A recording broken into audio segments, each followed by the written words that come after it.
Dear students, today we are going to see the next part of Unbeatable Super Mom Mary Kom. तर विद्यार्थी मित्रांनो, आज आपण एक अजिंक्य आहे मेरी कोम या लेसनमधील पुढील राहिलेला जो भाग आहे त्याविषयी आपण पाहणार आहोत. Last time we have seen how she struggle to reach this height. तर पाठीमागच्या तासामध्ये आपण ती या उंचीवर पोहोचण्यासाठी कशी स्ट्रगल केली, तिची जे संघर्ष होता तो आपण पाहिलेला आहे. And in this part she is giving answers to the interviewer. Interviewer is getting her interview and she is answering to the interviewer. तर या पाठामध्ये आपण एका मुलाखतकाराने तिची घेतलेली जी मुलाखत आहे याविषयी आपण पाहणार आहोत आणि तिनं जी दिलेली उत्तरं आहेत ते आपण पाहणार आहोत. Let's say, in an exclusive interview with Sportskeeda correspondent Taruka Srivastav, Olympic bronze medalist Mary Kom talked about her preparation for the Olympics and her elation at winning a medal. स्पोर्ट्सकेडा नावाचे जे करस्पॉन्डंट आहेत, correspondent म्हणजे बातमीदार जे आहेत, तारुका श्रीवास्तव यांनी या ठिकाणी ह्या विश्वविजेत्या अशा मेरी कोमची मुलाखत घेतलेली आहे आणि या ठिकाणी तिनं कांस्य पदक जिंकलेलं आहे. ब्रॉन्झ मेडल म्हणजे कांस्य पदक जिंकलेलं आहे. तर या ठिकाणी ती अतिशय आनंदाने सांगते. इलेशन म्हणजे ग्रेट जॉय म्हणजे अत्यानंदाने सांगते. इंटरव्ह्यूअर म्हणजे मुलाखतकार, जो मुलाखत घेतो त्याला इंटरव्ह्यूअर असं म्हटलं जातं. ठीक आहे.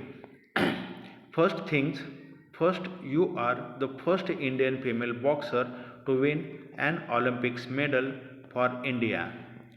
Has the feeling completely sunk in. या ठिकाणी हा जो मुलाखतकार आहे तो सर्वप्रथम तिला विचारतोय की भारतासाठी ऑलिम्पिक पदक जिंकणाऱ्या तुम्ही पहिल्या महिला बॉक्सर आहात, तर या पदकाने तुम्ही भारावून गेलेला आहात का, अत्यानंदित झालेला आहात का. तेव्हा मेरी कोम सांगते, I am really happy with my achievement. खरं तर मला जे यश मिळालं त्यामध्ये मी खूप आनंदी आहे. And yes it is yet to sink in. आणि खरंच हा जो मिळालेला आनंद आहे त्यामध्ये अजूनही मी पूर्णपणे भारावून गेलेले आहे. संक इन म्हणजे भारावून जाणे.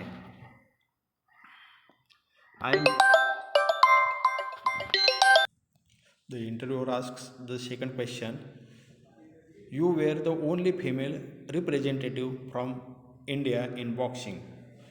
खरं तर तुम्ही भारतासाठी एकमेव असे प्रतिनिधी होता, बॉक्सिंगसाठी एकमेव महिला प्रतिनिधी होता. रिप्रेझेंटेटिव्ह म्हणजे प्रतिनिधी होता. Did that put additional pressure on you. तर त्याचा तुमच्यावरती काय दबाव होता का. प्रेशर म्हणजे दबाव होता का. मेरी कोम सांगते, नो नॉट ॲट ऑल. नाही, मुळीच माझ्यावरती प्रेशर नव्हता, दबाव नव्हता. I was pretty confident about myself. I knew. मी पूर्ण तयारी केलेली होती, त्यामुळं मला माझ्याविषयी पूर्ण आत्मविश्वास होता. Interviewer, your coach Charles Atkinson was not allowed to accompany you to the Olympics. Interviewer पुन्हा त्यांना एक प्रश्न विचारतात की युअर कोच म्हणजे प्रशिक्षक चार्ल्स अटकिन्सन. तर ते म्हणतात की तुमचे जे प्रशिक्षक होते चार्ल्स अटकिन्सन यांना तुमच्याबरोबर ऑलिम्पिक स्पर्धेमध्ये येण्यास परवानगी दिली नव्हती. अलाउड म्हणजे परवानगी दिलेली नव्हती. How did that affect your preparation. तर याचा तुमच्या तयारीवरती काय परिणाम झाला. प्रिपरेशन म्हणजे तयारी, याच्यावरती काय परिणाम झाला. तेव्हा मेरी कोम सांगते, well I did miss him there but thankfully. त्यावेळेस मेरी कोम सांगते की खरं तर त्यांची कमतरता मला जाणवत होती, पण आमची पूर्व तयारी चांगली झालेली होती आणि त्यामुळं मी पूर्णपणे तयार होते. माझी पूर्ण तयारी झालेली होती. त्यानंतर इंटरव्ह्यूवर पुन्हा क्वेश्चन विचारतात, during your preparations for the Olympics you sparred with the male boxer of the Indian contingent who was the favourite sparring partner. तर या ठिकाणी ते पुन्हा विचारतात की ऑलिम्पिकच्या काळामध्ये भारतीय पुरुषाबरोबर तुम्ही अनेक ठोसे लगावले, त्यांच्याबरोबर अनेक प्रॅक्टिस केलेली आहे, तर तुमचा आवडता मेल बॉक्सर कोण होता. तेव्हा मेरी कोम सांगते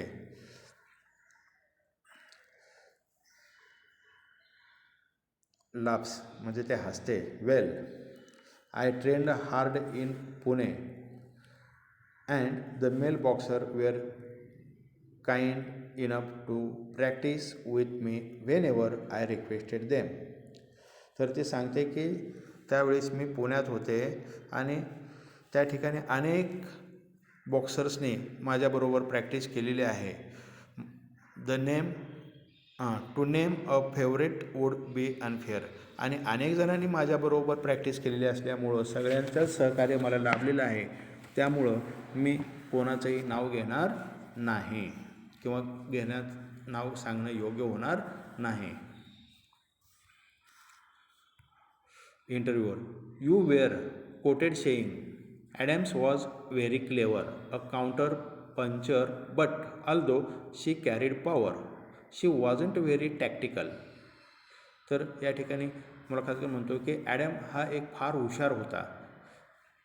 म्हणजे त्याची विरोधार्थी पार्टनर होती, ती फार हुशार होती, ती प्रतिप्रहार करणारी होती. Counter clever, a counter puncture, counter puncture म्हणजे विरोधात तिच्याकडूनही जोराने ठोसे लगावले जात होते. Although she carried power she wasn't very tactical. जरी तिच्याकडे ती अनेक टॅक्टिक्स असल्या, डावपेच असले, तरी ती त्यामध्ये निपुण नव्हती. तिच्याकडे अशी कुठलीही रणनीती नव्हती. टॅक्टिकल म्हणजे डावपेच नव्हते. I was scoring but the जजेस were not pressing the buttons. मी गुण मिळवत होते, पण तरीही परीक्षक बटणं दाबत नव्हते किंवा ते गुण देत नव्हते. Do you think Doge judging was part of the reason for your loss in the semi-finals. तर उपांत्य फेरीमध्ये हारण्यामध्ये काहीतरी या पंचांकडून अशी पक्षपातीची भावना मिळाली किंवा त्याने जो निर्णय दिला तो चुकीचा होता असं तुम्हाला वाटतं का. तर या ठिकाणी डॉजी म्हणजे एक चुकीचा, अन्यायकारक असा निर्णय त्या ठिकाणी होता का. तेव्हा मेरी कोम सांगते yes I think some of the decisions were unfortunate and did not work to my benefit. तर ती सांगते हो, काही निर्णय हे चुकीचे होते आणि ते माझ्या बाजूने नव्हते, त्यामुळं माझ्या बाबतीत ते निर्णय दिलेले दुर्दैवी, अनफॉर्च्युनेट होते. अनफॉर्च्युनेट म्हणजे दुर्दैवी होते. तेव्हा इंटरव्ह्यू विचारतो India managed just 6 medals in the 2012 Olympics even though we were a nation of 1.3 billion people. तर या ठिकाणी तो सांगतो आहे आपल्या भारताची जी लोकसंख्या आहे ती 1.3 दशलक्ष म्हणजे अब्ज थोडक्यात आहे. तर या ठिकाणी 2012च्या ऑलिम्पिकमध्ये आपण एवढ्या लोकसंख्येच्या तुलनेत फक्त 6च पदकं मिळवू शकलो. Where do you think a change is required to help us win medals that are proportionate with our population. तर या ठिकाणी आपल्या लोकसंख्येच्या प्रमाणामध्ये पदकं जिंकावी, अनेक पदकं जिंकावी, यासाठी तुला काय बदल हवासा वाटतो. तेव्हा मेरी कोम सांगते I think more and more people should take up sports as a full time career if we want more gold medals. तर मेरी कोम सांगते की आपल्याला आणखी सुवर्णपदके जिंकायची असतील तर लोकसंख्येच्या प्रमाणामध्ये आपल्या इथल्या लोकांनी आपलं मुख्य क्षेत्र म्हणून क्रीडा क्षेत्राकडे वळलं पाहिजे आणि ते निवडलं पाहिजे. More corporates should come in and sponsor players so that the players don't have any financial pressure and can just focus on their games. तर ते सांगते की आपल्या याच्यामध्ये असणाऱ्या ज्या अधिक कॉर्पोरेट कंपन्या आहेत त्याने खेळाडूंच्या बाबतीमध्ये त्याचं स्पॉन्सर म्हणजे प्रायोजकत्व स्वीकारलं पाहिजे आणि त्यांना मदत केली पाहिजे, जेणेकरून खेळाडू पुढे कुठलीही आर्थिक अडचण निर्माण होणार नाही आणि त्यामुळं ते आपल्या खेळावरती पूर्णपणे लक्ष केंद्रित करू शकतील.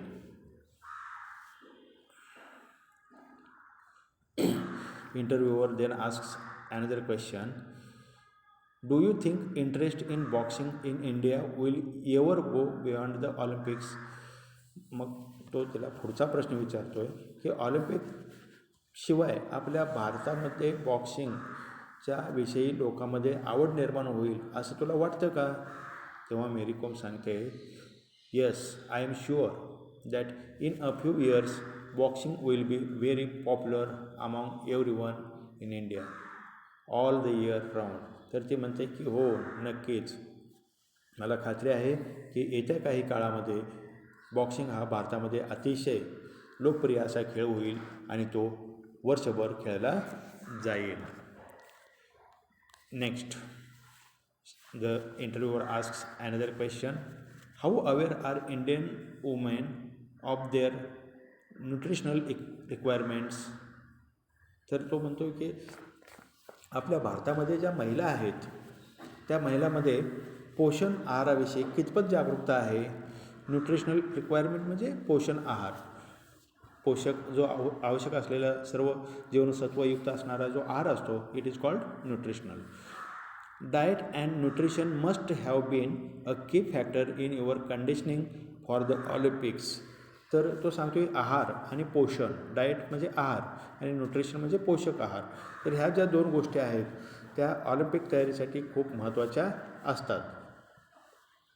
Do you think nutrition is a neglected area in Indian sports. तर तुला असं वाटतं का भारतीय क्रीडा क्षेत्रामध्ये हे जे दोन घटक आहेत ते दुर्लक्षित झालेले आहेत. निग्लेक्टेड म्हणजे दुर्लक्षित झालेले आहेत असं वाटतं का.